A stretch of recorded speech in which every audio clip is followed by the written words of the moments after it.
இந்த விஜயகாந்த் ஒரு குடிகார கன்வெர்ட் இருக்கிறான். உங்ககிட்ட சொல்லியிருப்பாரு, ஒரு குடிகார நான் விஜயகாந்த் நான் மதிக்கிறேன், நான் இங்க சொல்றது அன்பார்லிமெண்ட் வார்டு நான் மன்னிக்கணும். விஜயகாந்த் ஒரு குடிகாரன் இருக்கிறான். அந்த குடிகாரன் அந்த வட தமிழ்நாட்டில் வந்து எங்க பார்த்தாலும் கொடியாத்துறான்.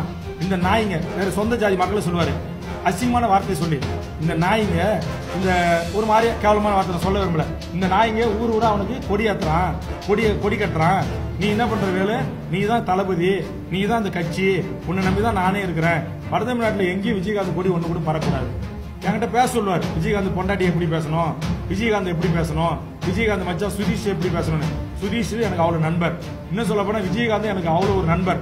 நான் அவர் எம்எல்ஏ ஜெயிச்சு வந்தோடனே நேரா ஒரு ஈகோலாம் பார்க்காம நான் உட்கார்ந்து சீட்டுக்கு வந்து எனக்கு வணக்கம் சொல்லி இந்த சட்டமன்ற ப்ரொசீஜர்லாம் என்ன, எப்படி சிறப்பு கவனம் தீர்மானம், எப்படி கேள்வி கேட்கணும், வேல்முருகன் அப்படின்னு என்கிட்ட உட்காந்து கலந்துரையாடினார். விஜயகாந்த் அந்த குடிகாரம் வர்ற மேடையில நான் தோன்ற மாட்டேன் அப்படின்னு சொல்லி அவமானப்படுத்தி அசிங்கப்படுத்தி எந்த மேடையிலும் ஒன்னா போய் ஓட்டு கேட்காத ராமதாஸ் இன்னைக்கு வீடு தேடி போய் சால்வு எடுத்துட்டு போய் அங்க நின்று பள்ளி இழிக்கிறாருன்னா என்ன காரணம்? அவருக்கு வாங்கின முதல் பதவியே சுகாதாரத்துறை அமைச்சர் பதவி.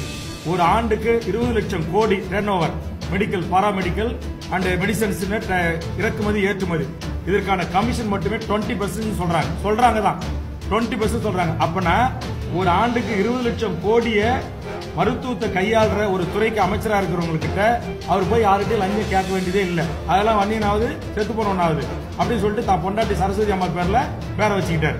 சரஸ்வதி கலைக்கல்லூரி, சரஸ்வதி அறிவியல் கல்லூரி, சரஸ்வதி இன்ஜினியரிங் கல்லூரி, சரஸ்வதி ஐஏஎஸ் கல்லூரி, சரஸ்வதி இப்போ கூட்டணி வர்றதுக்காக சரஸ்வதி சட்டக்கல்லூரி மோடி கிட்ட ஏற்கனவே பேசி அனுமதி வாங்கிட்டார். இங்க எடப்பாடி கிட்ட 8 வழிச்சாலை சேலம், தருமபுரி, கிருஷ்ணகிரி, திருவண்ணாமலை, வேலூர், காஞ்சிபுரம் எல்லாம் எங்க வன்னியர் பெல்ட், எல்லாம் நாங்க தான். இங்க என் மக்கள் தான் பாதிக்கப்படுறான். நான் எழுத்துனாக்கா நீ ஒரு அடி கூட ரோடு போட முடியாது. அதுக்கு என்ன துட்டு? அந்த மக்கள்கிட்ட போய் கட்டி பிடிச்சி இந்த அன்புமணி இருக்கிறான், 1 சென்ட் நிலத்தை கூட எந்த கம்பெனி வந்து கையகப்படுத்த முடியாதுன்னு சொன்னார்ல. இப்ப என்ன நடந்துச்சு? உதாரணத்துக்கு ஒரு தொலைக்காட்சி, நான் பேரை சொல்ற தப்பு, புதிய தலைமுறை தொலைக்காட்சி, அவங்க போய் ஏரி ஆள் குளங்களை தூர் வர்றாங்க. அங்க ஊர்ல இருக்கிற என்ஜிஓக்களை வச்சுக்கிட்டு, சமூக செயல்பாட்டை வச்சுக்கிட்டு, அதை கூட போட்டோ எடுத்து கிளைம் பண்ணி தான் அரசாங்கம் எதுவும் செஞ்சுன்னு சொல்லிட்டு 10,000 கோடியில 75% சோக்கா பண்ணி வச்சிருக்காங்க இந்த அதிமுக அரசு.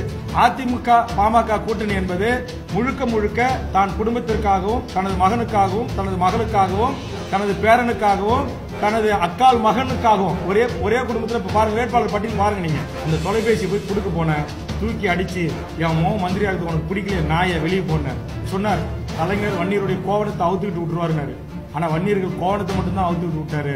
ஆனா வன்னியர்களுடைய ரத்தத்தையும் உரிந்து இன்றைக்கு வியாபாரம் செய்து கொண்டிருக்கிறார் மருத்துவர் ராமதாஸ் அன்புமணி. காடுவெட்டி மாவீரன் காடுவெட்டியாருடைய குடும்பம் மட்டுமல்ல, தமிழ்நாட்டில் இருக்கிற மாவீரர் வீரப்பனுடைய மனைவி முத்துலட்சுமி, கிட்டத்தட்ட ஒரு 20க்கும் மேற்பட்ட வன்னியர் சங்கத்தினுடைய தலைவர்கள் அனைவருமே நான் மருத்துவமனையில் இருக்கும்போது வந்து என்ன பார்த்தாங்க, வீட்டில் வந்து என்ன பார்த்தாங்க. ராமதாஸ் இந்த ஜாதியை கூறு போட்டு வித்துட்டாரு, இந்த ஜாதியை கொண்டு போய் எடப்பாடி கிட்ட ரேட்டு பேசி விட்டுட்டாரு. ஐயா, இனி தமிழ்நாட்டில் பல கிராமங்களுக்கு நீங்கள் வாக்கு சென்று கேட்டுவிட்டு மக்களுடைய காரி துப்புள் இல்லாம வெளியே வர முடியாது. பர்சனலா திறமை உள்ள பத்திரிகையாளர் இருந்தா ஏகே மூர்த்தியை மனச்சாட்சியை தொடர்ந்து பதில் சொல்ல சொல்லுங்க. சனி ஞாயிறுல ஏகே மூர்த்தி தமிழ்நாட்டுக்கு வரவே கூடாது. இந்தியாவில் எங்கேயும் பத்திரிகையாளர் சந்திக்கவே கூடாது. உத்தரவு இதே அன்புமணி ராமதாஸ். ஏன் உத்தரவு? அவர் யதார்த்தமா போய் ஒரு கேண்டீனை பார்வையிடுறாரு, ட்ரெயின்ல ஏறி பார்வையிடுறாரு, மக்கள் கிட்ட நல்ல பேர் வருது. பாட்டாளி